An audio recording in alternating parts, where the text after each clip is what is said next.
On the bulkhead of the USS Enterprise, the first nuclear-powered aircraft carrier in the world, is a plaque honoring the Greek philosopher Democritus, who lived nearly 2,400 years ago. He was first to suggest that all things were composed of particles which he called atoms, a Greek word for indivisible. The sharpest sword could not cut them, he said, nor could the heaviest hammer crush or break one of them. They were unseeable, indivisible. Unseeable, yes. Indivisible, no. They have recorded their presence and revealed their power in microphotographs caught at the moment of disintegration. In the heat and force of massive explosions, and in the wake of a ship. Out of the bursting core of the unseeable atom, scientists and engineers have released a source of energy surpassing anything ever before known or imagined. A boundless physical force with power to reshape the world and the lives of everyone in it, now and in the future.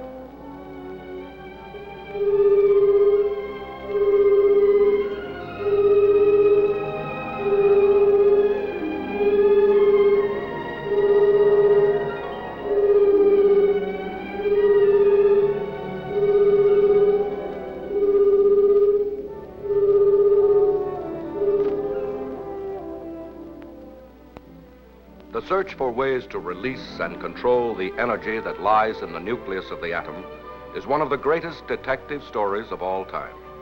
Not until 1938 did things really begin to move. Then it seemed that the idea of nuclear power developed like an actual nuclear reaction. Particles of the idea struck the receptive minds of scientists, technicians, and engineers. They in turn gave increasing impetus to the expansion of the idea, and the reaction is still continuing. Hundreds of inquiring and responsive intellects have contributed to the transformation of an atomic hypothesis into a physical reality that has brought into being true submersibles and surface ships that can keep to the seas for years without refueling. To call the roll of names of men and women in many countries who have contributed to nuclear knowledge would be quite a task. Therefore, let us narrow our story to one spectacular area, the development of the nuclear navy. A major breakthrough in atomic science came in 1938 when Dr. Lisa Meitner and Professor Otto Hahn split the atom of uranium-238 in their laboratory in Germany. It would be 1942 before Enrico Fermi could demonstrate the possibilities of a self-sustained nuclear reaction in the United States. But before that happened, the nations of Europe were at war. The search for the secret of the atom's power was concentrated on the development of a bomb. When the war ended, the Navy and the newly established Atomic Energy Commission could then undertake what was to be a revolutionary project, the use of nuclear power to propel naval ships. In 1946, a group of naval officers and civilians were assigned to work on the Manhattan Engineered District's Daniels Tower Pile project at the Clinton Laboratories, now the Atomic Energy Commission's Oak Ridge National Laboratory, Oak Ridge, Tennessee. Senior member was Captain, later Vice Admiral, H.G. Rickover, a qualified submariner and engineer with a strong faith in both the practicality and necessity of atomic propulsion. His convictions and determination soon made him a dedicated and efficient spokesman for a nuclear navy. He became the driving force in the design, development, construction, and operation of nuclear propulsion systems for submarines and surface ships. The hopes of Captain Rickover and the Navy were encouraged when Chief of Naval Operations, Fleet Admiral Chester W. Nimitz, approved a program for the design and development of nuclear power. With the termination of the Oak Ridge Pile project, Captain Rickover and his group returned to work with the Atomic Energy Commission. Serving as the Director, Division of Naval Reactors, United States Atomic Energy Commission, and as Assistant Chief for Nuclear Propulsion, Bureau of Ships in the Department of the Navy, and with no precedent and no technology available for such an undertaking, he had to start from scratch. He had to conceive, design, develop a reactor in detail, and build and test the countless components and systems. Under his direction, the program brought in industrial participation. In 1948, the AEC contracted with the Westinghouse Electric Corporation for the development of a pressurized water reactor plant for the propulsion of a submarine. A land prototype of this reactor plant was constructed at the AEC's National Reactor Testing Station in Idaho. Construction began in August 1950, and the reactor was first operated at power on 31 May 1953. This was the first production of significant quantities of useful nuclear power in the world.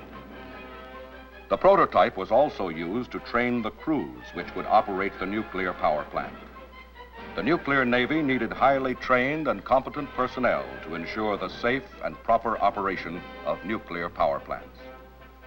In 1951, the Navy awarded a contract to Westinghouse for the design and construction of a similar plant for installation in the world's first nuclear-powered submarine, the USS Nautilus. Design and development were done by the AEC's Bettis Atomic Power Laboratory in Pittsburgh, Pennsylvania. This laboratory is operated by Westinghouse for the Atomic Energy Commission. This is a simplified schematic drawing of a nuclear propulsion plant. This is the reactor, and this the steam propulsion machinery. The reactor, encased in heavy shielding, contains fuel elements of highly enriched uranium. Control rods of neutron-absorbing material control the activity of the reactor as they are inserted or withdrawn. As controlled fissioning or splitting of uranium atoms occurs in the reactor, tremendous heat results. This heat is carried to a steam generator by highly pressurized water. Here, the heat is transferred to less highly pressurized water, which is converted into steam to drive the ship's propulsion turbine and turbine generator sets. The turbine generator sets provide all the electricity required aboard the ship. This is the system that went into the Nautilus. The keel of the Nautilus was laid at General Dynamics Electric Boat Division at Groton, Connecticut on 14 June 1952 by President Truman. She was christened by Mrs. Eisenhower on 21 January 1954. From the very initiation of the naval nuclear propulsion program, it had drawn the fire of certain critics and skeptics. But the Atomic Energy Commission and the Navy's advocates of nuclear power had been strongly supported by the Joint Congressional Committee on Atomic Energy. On 17 January 1955, Commander Eugene Wilkinson, first skipper of Nautilus, sent the triumphant message, "Underway on nuclear power." To the non-believers who had questioned the practicality and reliability of nuclear power, Nautilus soon gave answers that more than answered the questions. During her shakedown cruise in May 1955, Nautilus steamed submerged from New London, Connecticut to San Juan, Puerto Rico, a distance of more than 1,300 miles in 84 hours. This distance was 10 times greater than that previously traveled continuously submerged by a submarine. It was the first time that a combatant submarine had maintained such a high submerged speed, about 16 knots average, for longer than an hour. It was the longest period spent submerged by a U.S. submarine and the fastest passage between New London and San Juan by any submarine, surfaced or submerged. In 1958, with Commander William Anderson as captain, Nautilus spent 4 days under the Arctic ice, going from the Pacific to the Atlantic and passing directly under the North Pole. On her first charge of uranium fuel, Nautilus steamed 62,500 miles. More than half the distance was traveled fully submerged. For a conventional submarine of this size, more than 2 million gallons of fuel oil would have been required. Following Nautilus was Seawolf. The Seawolf's nuclear propulsion plant, which was cooled by liquid sodium, was designed, developed, and built by the Knowles Atomic Power Laboratory, Schenectady, New York, which the General Electric Company operates for the AEC. Seawolf first got underway on 21 January 1957. She operated successfully for almost 2 years on her sodium plant, steaming a total of 71,611 miles. In 1958, she completed a record-breaking 60-day submerged run. However, the pressurized water reactor proved superior for naval applications, and further work on sodium-cooled reactors as a means for propelling naval ships was abandoned. So in 1960, her sodium plant was replaced by a plant similar to that installed in Nautilus. All subsequent naval nuclear propulsion plants have been of the pressurized water type. In the meantime, a more advanced and simplified reactor was developed by the Atomic Energy Commission. This plant, designated as the Submarine Fleet Reactor, was installed in the attack submarine Skate, Swordfish, Sargo, and Sea Dragon, and the missile-firing Halibut. Again, new records were written, new areas explored. Skate made the first transatlantic voyage to England and back while submerged. Later, she explored the polar seas. And in 1958, she went around the world in 50 minutes on a circular course 1 mile from the North Pole. Sargo spent 31 days under the ice cover exploring this almost uncharted sea. Sea Dragon was first to transit the Northwest Passage from the Atlantic to the Pacific in 1960. Skate and Sea Dragon met and carried out combined operations around the pole in 1962 and won the praise of President Kennedy for their conquest of inner space. They had shown that the ice-bound seas of the pole were accessible, that the Arctic could be used as an operational area for nuclear-powered submarines in all seasons. The USS Triton, one of the largest submarines ever built, 448 feet long, 7,700 tons. Triton added new records to the impressive list of achievements of nuclear-powered submarines. Skippered by then Commander Edward Beach, she made history in 1960 by circling the world underwater, 36,000 miles in 84 days. And at no time was Triton detected by our own or any other forces. Continuing advances in nuclear power plants, combined with improvements in hull design and the development of a solid-fueled Polaris missile, produced the dramatic and strategically potent Fleet Ballistic Missile Weapons System. Single-propeller submarines with higher speeds and improved handling characteristics carry 16 Polaris missiles capable of reaching any land-based target on Earth. George Washington in 1959 was the first. The others also bear the names of American patriots. Able to operate submerged for months, to cruise indefinitely at high sustained speeds, difficult to detect, they patrol the seas by day and night, the closest assurance to an ultimate deterrent in the world today. While the nuclear submarines were writing naval history with every voyage, a nuclear propulsion plant capable of propelling large surface ships was being developed by the AEC. A prototype of this plant was constructed at the National Reactor Testing Station near Idaho Falls, Idaho. And the Navy's first nuclear-powered surface ship, the cruiser Long Beach, which is powered by a modified version of the large ship reactor, was taking shape in the Bethlehem shipyard in Quincy, Massachusetts. In September 1961, Long Beach was commissioned. Possessing all the attributes of nuclear power, Long Beach can keep to the seas almost indefinitely and can operate at high sustained speeds far beyond the capability of conventional ships. Her naval tactical data system and other complex electronic equipment supply almost instant answers to complicated tactical problems.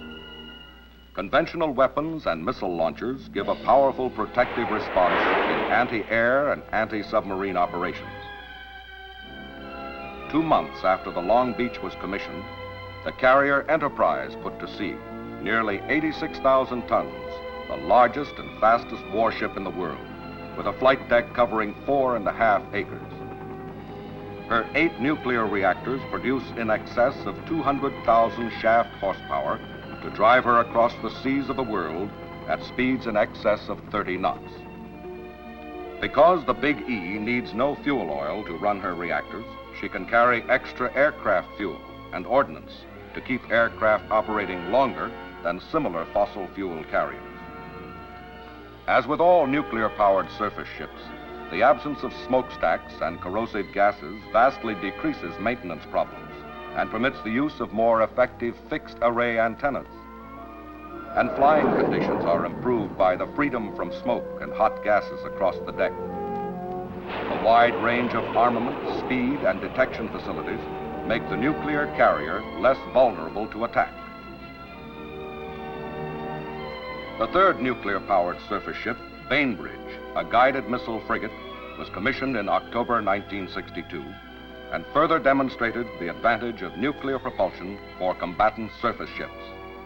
With her speed, endurance, and specialized weapons, she is well equipped for her task of providing a shield against enemy air or submarine attacks, or to operate efficiently on independent missions.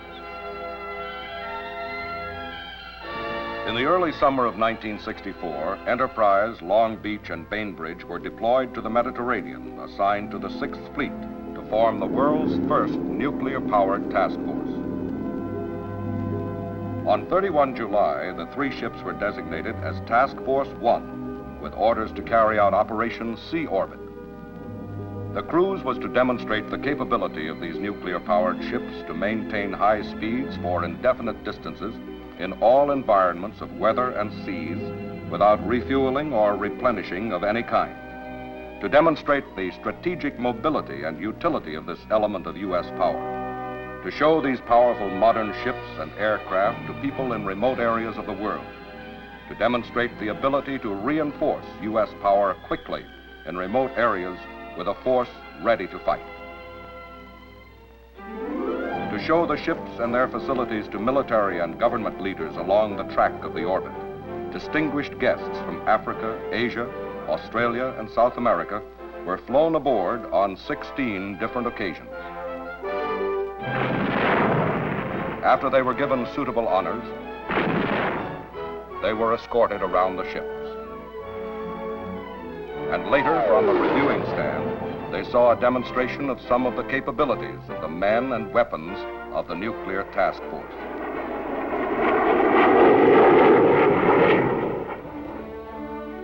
The course of Sea Orbit followed around the coasts of Africa and up to Pakistan, south and east to Australia and New Zealand, continuing easterly along the Roaring Forties, around Cape Horn, up the coast of South America, and on to Norfolk. It was a track that passed through all the seasons, crossing the equator 4 times and coming within 500 miles of the Antarctic continent. From New Zealand to Cape Horn, more than 5,200 miles, the ships maintained a steady 26 knots, and there was plenty of power in reserve. The only import calls were in Pakistan, Australia and New Zealand, and Brazil. In each port, visiting was limited, but hundreds came aboard, and their response was tremendous. Task Force 1 proved its staying power and reliability, its freedom of action, and its complete independence of logistic support. These ships have increased the Navy's mobility, versatility, and effectiveness in protecting the nation's interests. They demonstrated on the long cruise their unlimited range, higher sustained speed, immediacy of response, and reduced vulnerability. When the ships came into port at the journey's end, They had covered more than 30,000 miles in 58 days at sea without replenishment of any kind, and without a single nuclear power problem in any ship, in spite of the rugged demands that had been made on them. Well, it's a long way from these scratches on a microphotograph to a task force circumnavigating the world, but the atom has made it.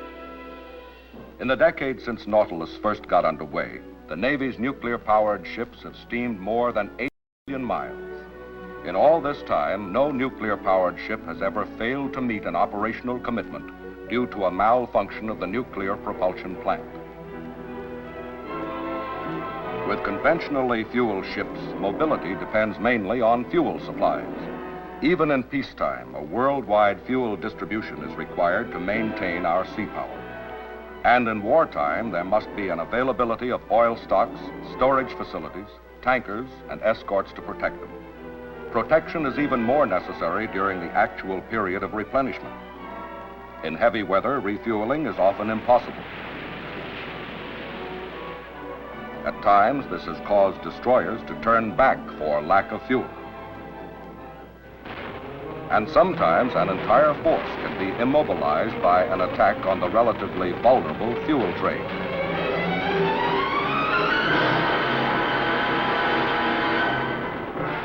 But when task forces are nuclear-powered, fuel restrictions are ended. The full potential of logistic freedom can be realized. There is no longer a need for fuel availability or for establishing petroleum facilities, which has always been a major consideration in setting up advanced bases. In remote areas, the superior mobility of nuclear-powered ships may mean getting to a hot spot quickly enough to prevent a major eruption. The advantages of nuclear propulsion for surface ships were further conclusively demonstrated when the Enterprise and the Bainbridge joined the 7th Fleet off Vietnam on 2 December 1965, marking the first time that nuclear-powered ships entered combat.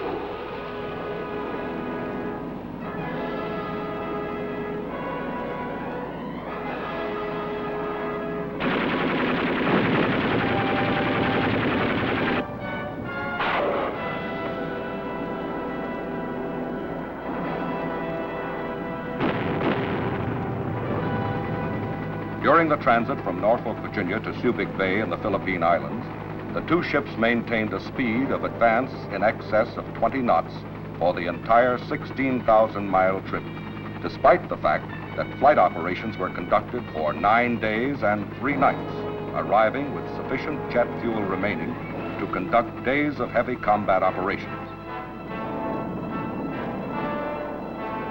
The Enterprise, on her second day of operations, demonstrated her high state of readiness following this long transit by setting a new daily record for combat sorties by any aircraft carrier performing in-country support.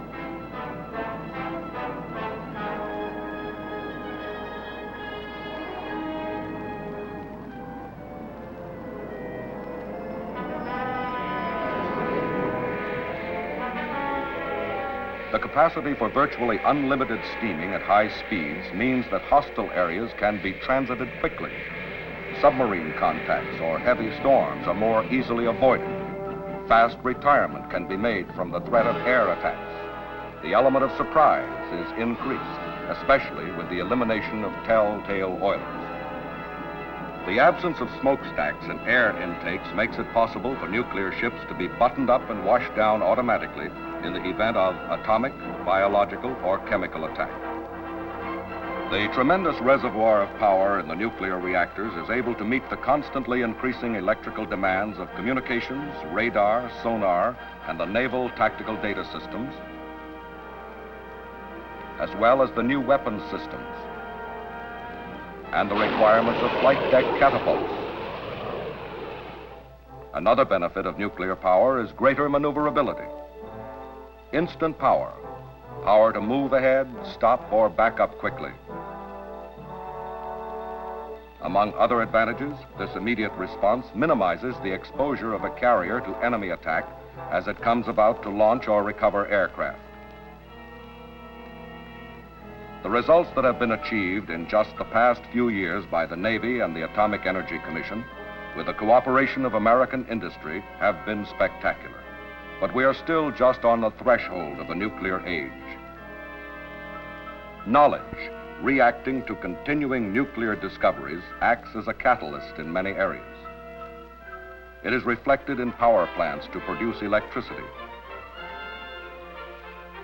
and to provide fresh water, such as this Navy installation at McMurdo Sound in the Antarctic. It stimulates medical and scientific research. At the National Naval Medical Center, Bethesda, special facilities and equipment are dedicated exclusively to nuclear medicine. Here, the Navy trains its own doctors, nurses, and corpsmen in the most advanced techniques. At the present time, we lead the world in nuclear propulsion knowledge. We have proven the superiority of nuclear-powered ships. Out of the unseeable atom, scientists and engineers of the Navy and the Atomic Energy Commission, working with leading industries, have developed and demonstrated the greatest power the world has ever known. What has been achieved is a monument to the men of vision who set their minds and hands to the almost insurmountable problem of isolating and controlling this prime force. They have made the submarine a true submersible. They have created the Polaris missile system as the most potent deterrent to enemy attack. They have opened the frozen seas of the Arctic. They have harnessed the unseen to turn the propellers of ships that can circle the globe without logistic support. And now they are developing higher-powered, longer-core life reactors for submarines and surface ships. 2 reactors, each producing about as much power as 4 of the Enterprise reactors, and with fuel lasting for approximately 13 years of normal ship operation, will propel the next generation of aircraft carriers to be constructed. New horizons are being revealed in medical and biological sciences.